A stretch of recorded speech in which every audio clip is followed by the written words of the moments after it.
হচ্ছে 13 তারিখে আওয়ামী লীগ কি করতে চায়। দর্শক, আলোচনা শুরুর আগে অনুরোধ করব চ্যানেলটি সাবস্ক্রাইব করে আমাদের সাথে যুক্ত থাকুন। অনেক বড়সড় একটা কর্মসূচি আওয়ামী লীগ দিয়েছে, সেটা হচ্ছে 13 তারিখ, এবং 13 তারিখ ঘিরে সরকার এবং বিরোধী পক্ষ সব মহলেই টান টান একটা উত্তেজনা বিরাজ করছে। এবং শোনা যাচ্ছে আইন শৃঙ্খলা বাহিনীও বেশ কঠোর অবস্থানে থাকবে। এই পরিস্থিতিতে কি আওয়ামী লীগ কতটা এই লকডাউনে সফল হবে, আপনার কাছ থেকে একটু বিশ্লেষণ শুনতে চাই। আমি মনে করি এই লকডাউনে ওদের মাথা নষ্ট হয়ে গেছে। ওরা যা করেছে এক লকডাউনে ওদের মাথা নষ্ট হয়ে গেছে। এই লকডাউনে আরো অনেক কিছু দেখবেন। এখনো কিন্তু শেখ হাসিনা আন্দোলনে ডাক দেননি। শেখ হাসিনা কিন্তু তার ইন্টারভিউ গুলো পড়বে। উনি বলছেন যে গণতন্ত্রের জন্য আমরা উৎসব এই জিনিসটা, উনি দায় স্বীকার করেছেন। শেখ হাসিনা কিন্তু এখন আন্দোলনে ডাক দিয়ে উনি কি লকডাউন দেন নাই? লকডাউন দিয়েছে মাত্র যুবলীগ দিয়েছে, আওয়ামী লীগও দেয় নাই। তাতেই যে অবস্থা শুরু হয়েছে, দেখবেন কি হয়। আর অপেক্ষা করেন, ওদের মধ্যে যে লড়াইটা শুরু হয়েছে যে ক্ষমতা নিয়ে, ওইটা একটু অপেক্ষা করেন না। আমি বোধহয় 6 মাস আগে একটা ভিডিও দিয়েছিলাম, আপনারা এখানে হয়তো বলেছি আমি, যে আওয়ামী লীগের কাছে আসতে হবে বাঁচতে হলে। বিএনপি কে যদি বাঁচতে হয় আওয়ামী লীগের কাছে আসতে হবে, নাইলে জামাত যেভাবে ধরছে এনসিপি কে নিয়ে, এনসিপি যতই বলক না করে এখনো সেই জামাতের বিরুদ্ধে যাচ্ছে না, কিন্তু এনসিপি কিন্তু জামাতেরই প্রোডাক্ট। সেইটা অলরেডি জামাতের সেক্রেটারি বলেছে সেইটা। সুতরাং দেখেন না, জামাত যেভাবে ধরছে বিএনপি কে, ছাইরাদে মা কান্দা আছে আওয়ামী লীগ ছাড়া বিএনপি কে বাঁচানোর পথে, এবং বিএনপি কে বাঁচতে হলে মুক্তিযুদ্ধের পক্ষে দাঁড়াতেই হবে। আশা করি আপনি আমার প্রশ্নটা আবার মাসুদ ভাই ন্যায় হয়ে গেলেন।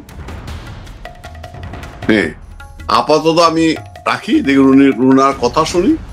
মুক্তিযুদ্ধের পর যারা আজকে দেশটাকে ডমিনেট করতেছে, দেশটা চালাচ্ছে, তারা কি এই দেশটাকে চায়? এই দেশ জন্মের সাথে তাদের কোনো সম্পর্ক আছে? এই দেশের জনগণের সাথে কোনো সম্পর্ক আছে? টিচার পিটাইতেছে, যাকে ইচ্ছে পিটাইতেছে। আমারে বলেন, যতগুলো রাজনৈতিক দল ক্রিয়াশীল, একটাও কি এই যে জিনিসপত্রের দাম বাড়তেছে, সমুদ্র বন্দর দিয়ে দিচ্ছে, এই আপনার বিমানবন্দর বোর্ড থেকে অস্ত্র চুরি হচ্ছে বিমানবন্দর থেকে, তারপরে আপনার বিভিন্ন জায়গায় অস্ত্র ধরা পড়তেছে। আমরা বলেন, এই রাজনৈতিক দলগুলো একটাও কি কোনোদিন একটা বিবৃতি দিয়েছে জনগণের পক্ষে? দেয় নাই। তাদের সামনে একটি মাত্র লক্ষ্য হচ্ছে ক্ষমতা। আচ্ছা, আপনি যদি দেখেন, এই যে তাহের বলছেন শিবি জামাতের, যে 71-এ বাংলাদেশের কেউ মারা যায়নি, বাঙালি কেউ সব পাকিস্তানি মারা গিয়েছে। আরো অনেক কিছু বলতেছে ওরা ওদের বলার সময় ওরা বলছে। মুক্তিযুদ্ধের সময় ওরা কি মিলিশিয়া বাহিনী করেনি? আল শামস করেনি? আলবদর করেনি? রাজাকার করেনি? ওরা তো মিলিশিয়া বাহিনী করেছিল পাক হানাদার বাহিনীর পাশাপাশি। আজকে আসিফ মাহমুদ সে সরকার উপদেষ্টা থাকালে সে তো ঘোষণা দিয়েছে সরকারের তরফ থেকে 8,000 না 9,000 ট্রেনিং দেওয়া হবে। তারা কি চাচ্ছে বিষয়টা? তারা দেশটাকে একটা গৃহযুদ্ধের দিকে নিয়ে যেতে চায়। গৃহযুদ্ধের দিকে নিতে গেলে তাদের তো নিজস্ব একটা বাহিনী লাগবে। এরা যেভাবে জুলাই সন্ত্রাস সময় যেভাবে ওই আপনার স্নাইপার দিয়ে, হেলিকপ্টার দিয়ে বিভিন্ন মানুষ হত্যা করেছে, এরাই তো করেছে। তারাই আবার এটা করতে চাচ্ছে। এরা করবে, কারণ এরা উদ্দেশ্য এখন একটাই, মূল উদ্দেশ্যটা যাতে নির্বাচনকে হতে দেওয়া যাবে না। আমরাও নির্বাচন চাই না। কিসের নির্বাচন? আওয়ামী লীগ ছাড়া নির্বাচন হবে নাকি? হতেই পারে না। তারা নির্বাচনটা চায় না। নির্বাচন না করতে হলে কি করতে হবে? দেশের মধ্যে এমন একটা অবস্থা সৃষ্টি করতে হবে, বলতে হবে, বলা অজুহাত লাগবে তো। বিএনপি কে ওরা এই যে রাসিল পাটোয়ারি বলছে, একটা সাগর আছে না পাটোয়ারি বদমাসটা, সে বলছে বিএনপি কেও খেয়ে সারব। তারা আওয়ামী লীগকে একবার আউট করছে, এখন তারা বিএনপি কে আউট করতেছে। সবই হচ্ছে জামাতের খেলা, এই মিলিশিয়া জামাত। সুতরাং এইটা বাংলাদেশের আইন শৃঙ্খলা পরিস্থিতির অবনতি ঘটাবে তো অবশ্যই। এবং মানুষের আজকে দেখবেন লাশের পর লাশ নদীতে ভাসতেছে। দেখবেন আর একটা বুদ্ধিজীবী দিবস হবে, আর যারা লাল পতাকা উড়িয়েছে যে সুশীলরা, তাদের কিন্তু ওরা মারবে। সুতরাং আরেকটা হবে, আরো মানুষ মারা যাবে। যুদ্ধ আমি এখানে আপনার চ্যানেলে বলেছি যে মুক্তিযুদ্ধ আরেকটা হবে, হতেই হবে। তারা কিন্তু প্রস্তুত নিচ্ছি, আমরা কিন্তু প্রস্তুত না, আমরা চাই না। বঙ্গবন্ধু কিন্তু বাধ্য হয়েছে স্বাধীনতা ঘোষণা। বঙ্গবন্ধু 7ই মার্চের স্বাধীনতা ঘোষণার চাপ ছিল, তিনি দেননি কেন? উনি বিচ্ছিন্নতা হতে চাননি। আমরা এই দেশটাকে এনেছি, বঙ্গবন্ধু এই দেশটাকে স্বাধীন করেছে। শেখ হাসিনা এই দেশের প্রতি যে দরদ, বাঙালিদের যে দরদ, আমাদের যে দরদ, ওদের তো সেই দরদটা নেই, আমরা পাচ্ছি না। যার কারণে শেখ হাসিনা নিজে কিন্তু দায় স্বীকার করছেন, বলছেন আসেন গণতন্ত্র অবস্থায় ফিরে আসে। উনি কিন্তু ওই চাইলেই বিদেশিদের দিয়ে অনেক কিছু করতে পারেন, কিন্তু ভারতকেও বলছেন না। কেন বলছেন? এই দেশটা যদি আজকে ধ্বংস হয়ে যায়, যারা ওরা চাইতেছে, এরা মুক্তিযুদ্ধটাকে ভুল প্রমাণ করতে চায়। ওরা বলতে চায় যে আমার যে 71 আমরা ভুল করেছি, বঙ্গবন্ধু ভুল করে, সেইটাই তাদের মূল মাটিকুলা। ওরা সেইটা শুরু করেছে 72-এ ভাই। 85-তে 24-এ আইসা বিএনপির সাথে, ইউনুসের সাথে, জামাতের সাথে এটা মিলে গেছে। আপনি দেখবেন তিনটা নদী এক জায়গায় মিলে গেছে, মোহনায় মিলে গেছে। সেইখানে আমরা ওই তথাকথিত বামরা সুশীলরা বাতাস দিয়েছি। উদ্দেশ্য কিন্তু জামাতের একটাই, ওরা প্রমাণ করা যে মুক্তিযুদ্ধটা বলছে। যার কারণে ওরা কিন্তু মাপ চায় না। এই যে ডাক্তার শফিক, চুম্মা শফিক, সে কি, আমি ওরা চুম্মা শফিক ডাকি, ও কি মাপ চাইছে? এটাকে মাপ চাওয়া হলো নাকি? মাপ চাওয়া হলো নাকি? দেখলাম তাহের না যে পারুয়ার বলতেছে যে জিয়াউর, যদি তাহেরই বলছে, কে বললো যে না পারুয়ার, যে আজকে যদি আমাদের বিচার চাওয়া হয় তাহলে জিয়াউর রহমানেরও মুক্তিযুদ্ধ হত্যার জন্য বিচার চাইতে হবে। অবশ্যই জিয়াউর রহমানের বিচার হওয়া দরকার। জিয়াউর রহমানের সময় হাজার হাজার মুক্তিযোদ্ধাকে হত্যা করা হয়।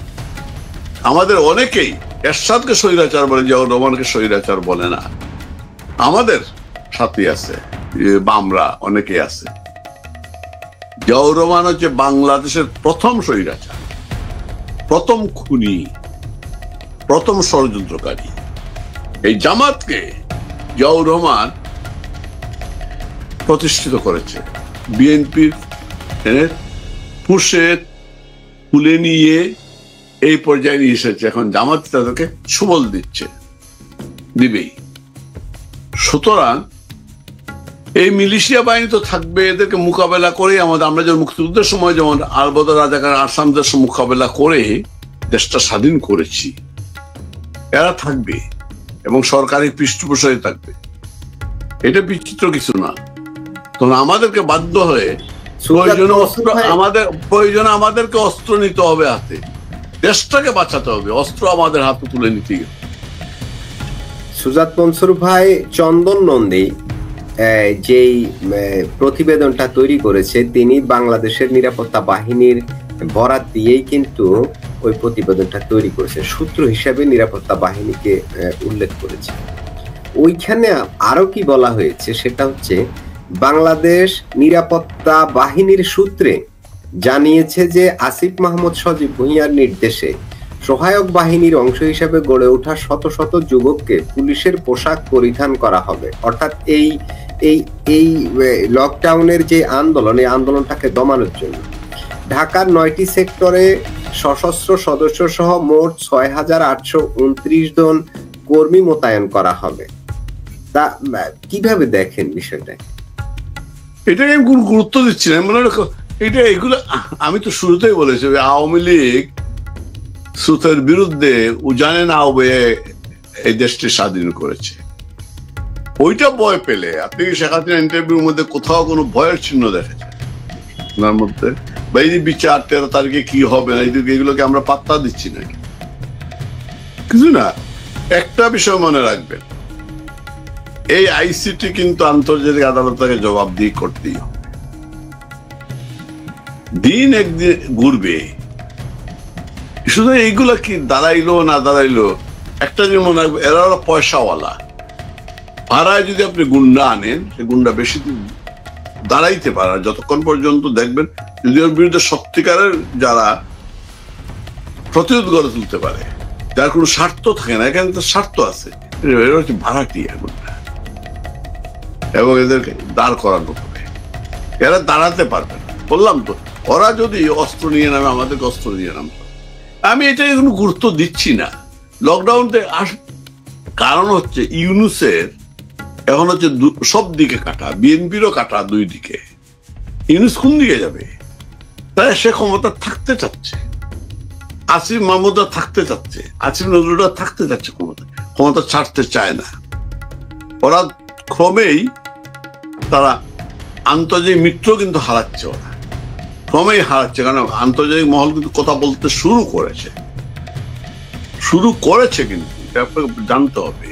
ব্রিটেনও এমপিরা কথা বলছে। ওরা দেশে তো ওদের মিত্র ছিল জামাত এবং বিএনপি, ওদের মূল মিত্র। তো আচ্ছা, জামাত বিএনপির মধ্যে দ্বন্দ্বরা শুরু হয়েছে, এইটা শেষ করতে পারবে না ইউনূস। আমি 15 তারিখে নাকি কি গণভোটের কথা বলবে, গণভোটের ঘোষণার পরে দেখবেন কেউ। এমনিতে দেখছেন না জামাত আর বিএনপি মারামারি হইতেছে সারা দেশেই, যেখানে যাচ্ছে সেখানে যে বিএনপি মারামারি হচ্ছে, জামাত বিএনপি মারামারি হচ্ছে, এটা চলতেই থাকবে।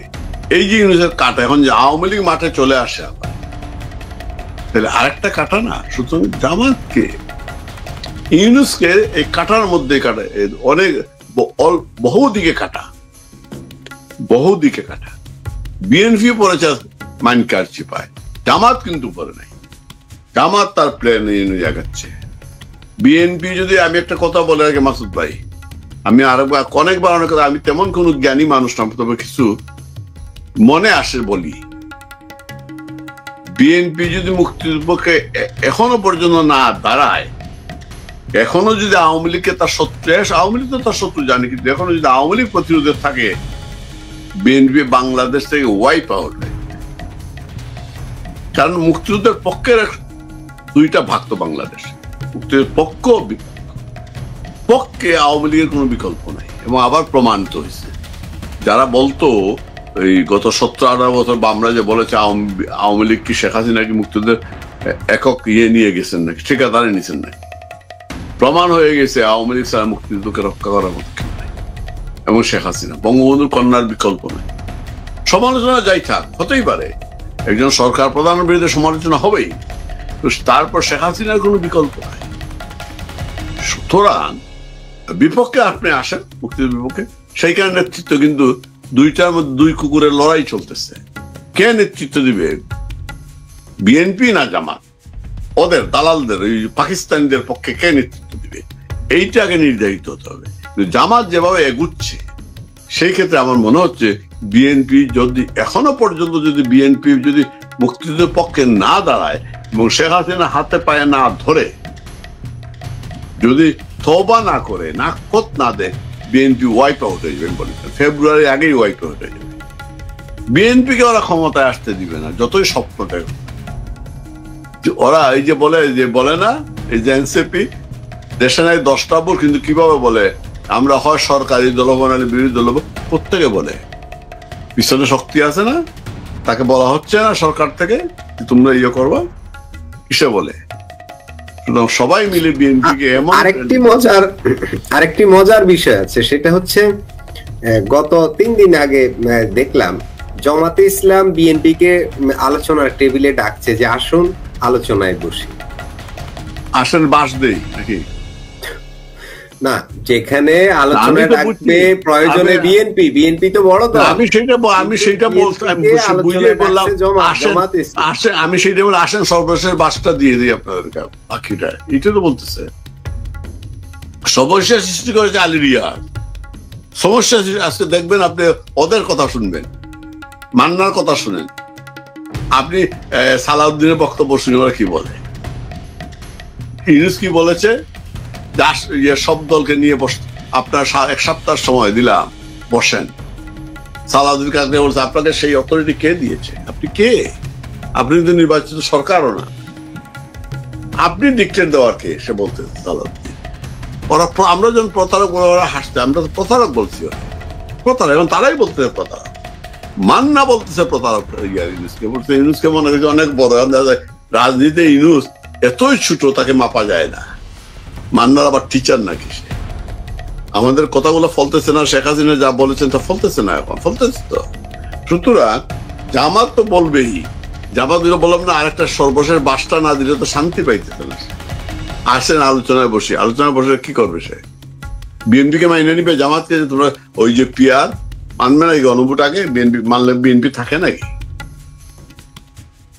হ্যাঁ হইতে পারে, যদি এর মধ্যে তারেক জিয়া তো আবার টঙ্কা ছাড়া বুঝে না, টাকা সে টাকার জন্য যদি সেটা করতে পারে, টাকা যদি খেয়ে নেয়, ওইখানে যদি কয়েক মিলিয়ন দেওয়া হয় পাউন্ড ইংল্যান্ডে, তাইলে হয়ে যাবে। ইউনিসেফ তো টাকার অভাব নেই, জামাতেরও টাকার অভাব। গণভোট হলে কেউ কেউ বলছেন গণভোট হলে বিএনপির অস্তিত্ব থাকবে না, অর্থাৎ ক্ষমতায় গণভোটের তো সাংবিধানিক ভাবে সম্ভব না রে ভাই। মুশকিল তো হচ্ছে আপনার সংবিধান মানতেছি, আবার সংবিধান মানি না, কি চলতেছে এটা এই মানে কি যে করবে এরা বুঝতে পারতেছে না। এরা ক্ষমতায় থাকতে চায়, ক্ষমতা ছাড়তে চায় না, কিন্তু থাকবে কিভাবে? সংবিধান যদি অস্বীকার করে সেনাবাহিনী সরাসরি চলে আসবে, বিকল্প নাই তো। সেনাবাহিনী সংবিধান বাতিল মানেই হচ্ছে, স্থগিত মানেই হচ্ছে সেনাবাহিনী চলে আসবে, সেনাবাহিনী চলে আসবে, এইটাও হতে দিবে। আজকে শাহাবুদ্দিন চুপ্পু এতদিন পরে পাবনাতে গিয়েছেন, যেভাবেই যান গেছেন। আমি তো ওরা চুপ্পুর আগেই রিজাইন যদি করতে, সাথে সাথে সংকট দেখা দিত। কাকে তারা বসাইতো সাংবিধানিক ভাবে? চুপ্পু রিজাইন করলে ওইখানে বসানোর তো লোক নাই, প্রেসিডেন্ট তো লাগবে। আচ্ছা, এই যে সাংবিধানিক আদেশটা দিবে, এই যে গণভোট নিয়ে বা সনদ নিয়ে, দেবেটা কি? ইউনুসের তো সেই অধিকার নাই। ইউনুস কি সারা জীবন থাকবে সেনাবাহিনী আদালতে? একদিন এটা রিট হবে না? ইউনুস তো অধ্যাদেশের সংবিধান যদি আপনি মানেন, তাহলে আপনাকে যেতে হবে, যখন সংসদ থাকবে না তো রাষ্ট্রপতি অধ্যাদেশ দিবে, এবং সেই অধ্যাদেশ আবার সংসদ, পরবর্তী সংসদ যখন বসবে, পাশ করাতে হবে। সেটা তো পারবে না, কারণ শুনতেছি এটা তো রাষ্ট্রপতি করাইতে হবে। তাহলে আপনার সংবিধান মানতে, আবার সংবিধান চান। আর গণভোট করার অধিকার তো ওদের নেই, সংবিধান তাদেরকে দেয় নাই। সংবিধান যদি সংসদ ফেল করে কোনো কিছু করে, তখন গণভোট, সংসদ যদি মনে করে গণভোট হতে পারে। শুরু থেকেই তো তারা তো সংসদটা বাতিলই করতে পারে না। সবকিছু মিলাইয়া সবাই যেটা বুঝতেছে, যে ওরা জানে ওরা ক্ষমতাচ্যুত হওয়া মানে এদের ফাঁসি হবে। ওরা সংবিধান লঙ্ঘন করেছে, নির্বাচিত সরকারকে হটিয়েছে। আইন না, এটা সাংবিধানিক ভাবে সর্বোচ্চ শাস্তি, রাষ্ট্রদ্রোহ মামলা, সাংবিধানিক ভাবে, আইনে না।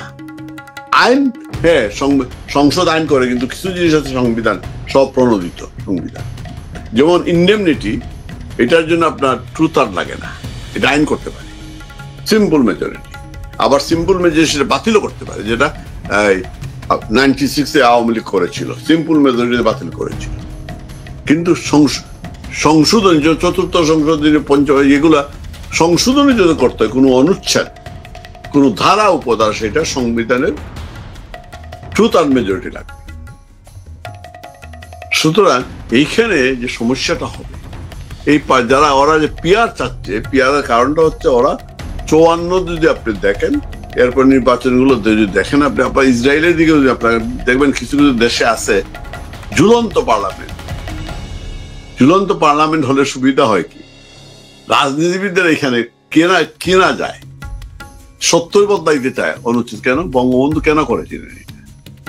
বঙ্গবন্ধুর আত্মজীবী, ওই যে বাবার আত্মজীবী যেত, বাংলাদেশের সর্বশ্রেষ্ঠ সাহিত্য এটা। দেখা গেছে এই যে ইয়ার সময়, নাজিমুদ্দিন সোহরাওয়ার্দীর সময়, যখন মুখ্যমন্ত্রী নিয়ে একটা নির্বাচন হলো, ওই তখন ব্রিটিশ আমলে, তখন এমপিদেরকে, এমএলএদেরকে বঙ্গবন্ধুরা নিয়ে আসতেছেন, রাখতেছেন। হঠাৎ রাত্রে দেখা যায় এমএলএ নাই, কি বিক্রি হয়ে গেছে। আপনি বিডি নির্বাচন দেখেন, আইবের নির্বাচনে বিডি মেম্বারদেরকে কিনে নেওয়া যাচ্ছে, মেম্বারদের কিনে যায় তো পয়সা দিয়ে। সে কারণে বঙ্গবন্ধু সেই অভিজ্ঞতা থেকে বলেছেন, পার্লামেন্ট মেম্বাররা যদি ফ্লোর ক্রস করে, তাইলে সরকারের পতন হয়। এতে সরকারের, যখন রাজনৈতিক সরকারের পতন হয়, তখনই কিন্তু অরাজনৈতিক শক্তি ক্ষমতায় আসে। পাকিস্তানের ইতিহাসটা দেখবেন, একটার পর একটার পর আসছে। যখনই সংবিধান এসেছে তখন এটা বন্ধ হয়েছে, কারণ চাইলে সরাসরি সেনাবাহিনী আসতে চায় না, পারবে না। এই জন্য ওরা সেটা চাইতেছে যে একটা ঝুলন্ত পারে। বিএনপি সেটা বুঝতে পারছে, বিএনপি করতে দিতে চায় না। বিএনপিকে না করতে দিতে উপায় নেই বিএনপি, তাইলে তাকে রাস্তায় তো নামতেই হবে, ইউনুসকে হটাইতে হবে। জামাতের মতো দল হুমকি দিচ্ছে 11 তারিখের মধ্যে না মানলে জামাতের মতো দল বাংলাদেশে আঙ্গুল বাঁকা করব, সোজা আঙ্গুলে ঘি না উঠলে আঙ্গুল বাঁকা করব, ঘি আমাদের লাগবেই। তো সুতরাং আপনি বলেন যে এমনিতে বড়দের পিছনে শক্তি আছে না?